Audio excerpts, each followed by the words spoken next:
nhớ rằng cái tí xe đá nên hôm nay nó khử để tôi trong một khử nữa một tập khử cũng chỉ bạn lọc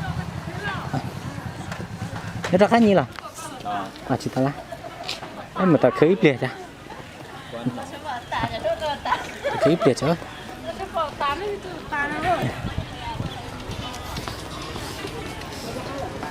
trong cờ đó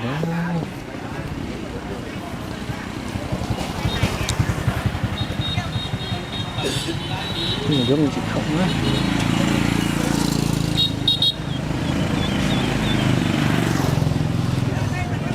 nó chỉ nhập đấy lúc khi họ cửa cái lúa xã này xã mà bây chỉ có lượng phong người chả đó gì phải lấy xa càng thì hùng miêu đấy cái thứ à cây mà chết nào hai tỏi gì việc của một nó ca lòi đi dung gì nữa thì trong cờ đó nhà ta chìa nữa là nhà ta chìa mình chỉ khóc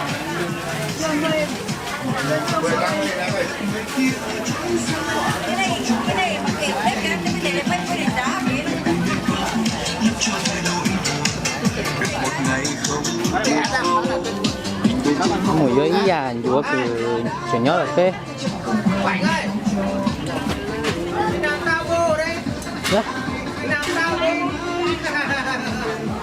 à nó là tôi dưới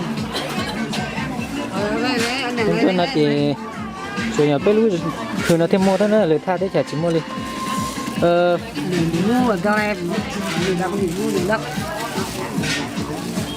cái này khác kìa nó cái theo gói kìa không phải là hay không ở đây rồi đây phải nơi đây là bác không bỏ ta xem bên này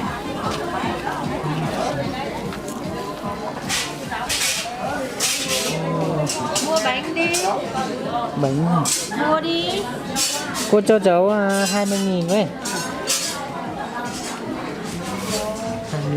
20.000 hả? Đi chơi về phía ngoài đi hắn la. Thì có cái hộp có size nữa, nó không có size nữa.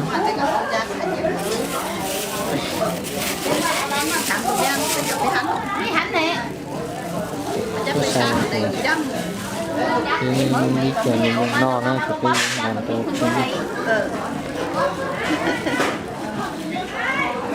nhưng mà nó cái giặt thì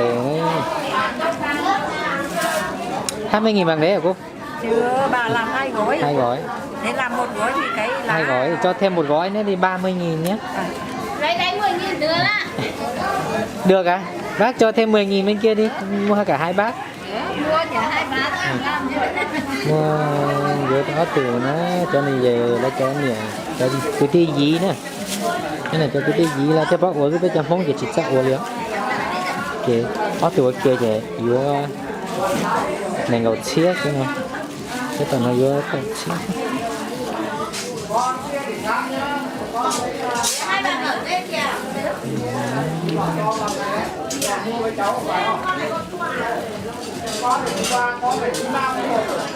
Bác lấy cái không vỡ cho con nhé.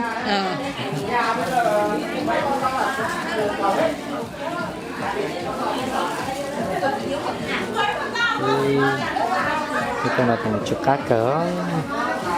Cái này thì họ nhớ được cái lúc khử là thêm mua chứ nữa. Người ta lấy lúc khử ngọc mà như chỉ mua cho cử là mua thế nào. Một trong đàn đông là như chỉ mua một trên này.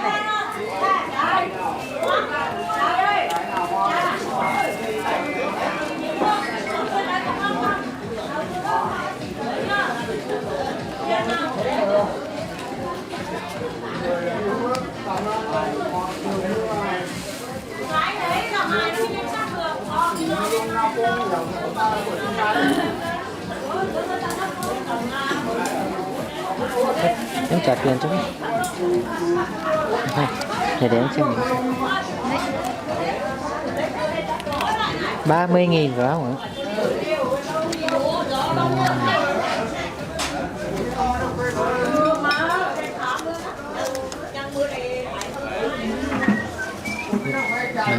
Tính tiền nhé. mang cho gửi cả hai bác nhá. Giúp tao cho nó chị. Thế mà vô mình chỉnh gai thế này nhá.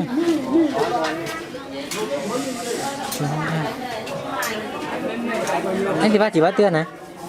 Cắt cả đây 130. 130. Vâng. Cho em 2 cân với.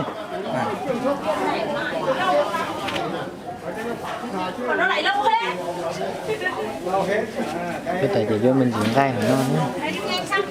Cái này thịt bò anh. Dạ vâng.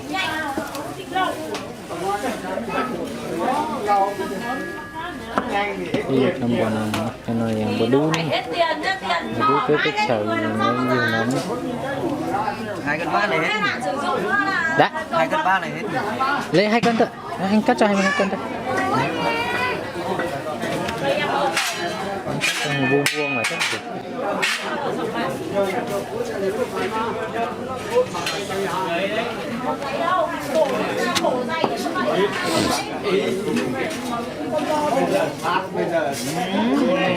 Hai cân 1 này hết đi.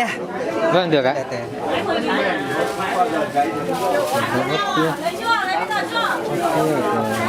Y thì này lại lần đầu rồi lại thì gió chia này cái chiều chạy đi như bao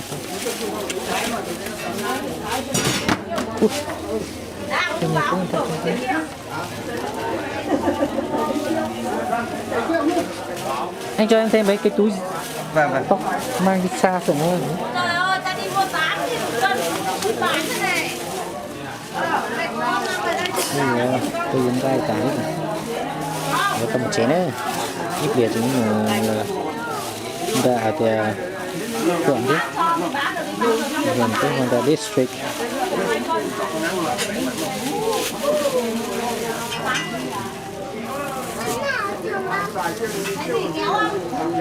Hai trăm sáu là 270, 273, 270 ấy. 270 nhé. 273. Gãy ngay. Bằng thép thôi.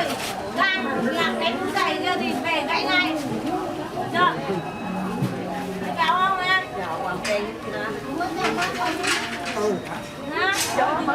Hạ triệu. 20.500 không? 200 Đúng rồi, 230 nhiều rồi. 230 230 có 10.000 lẻ mà. Tờ 5.000 với cái tờ 1.000. 230. Vâng.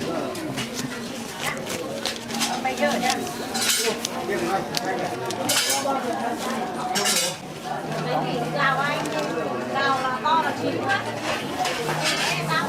Cọc lối kia là 70. Lối 70 thôi, mà cái cọc. Em cảm ơn nhá. Vâng. Nhá, chúc anh bán hàng nhá. Anh đi đâu? Cái gì là khổng tả hết chị. Đó là một chế nữa, đây là một khổng đây thôi.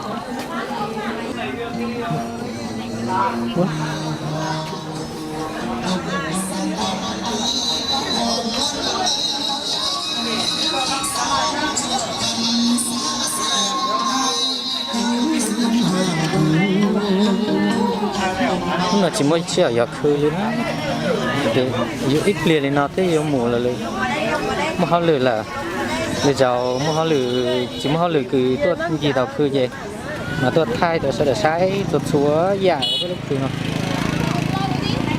chuyện cái chuyện ấy.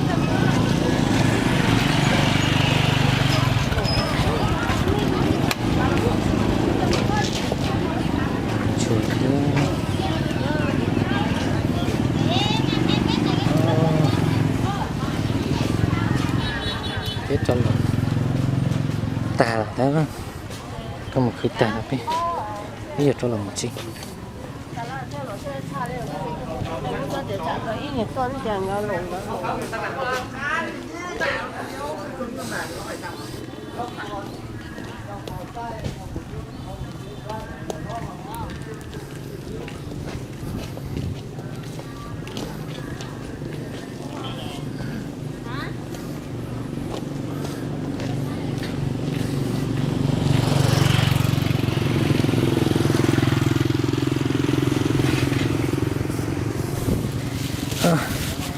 nhớ lò rau nọ nữa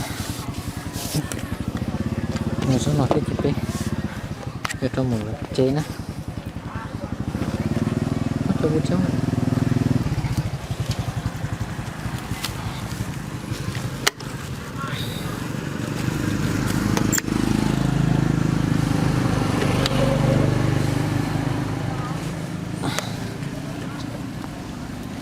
cho nó cái hồ có xài nữa như là hấp có xài kia hay là có chân gai kia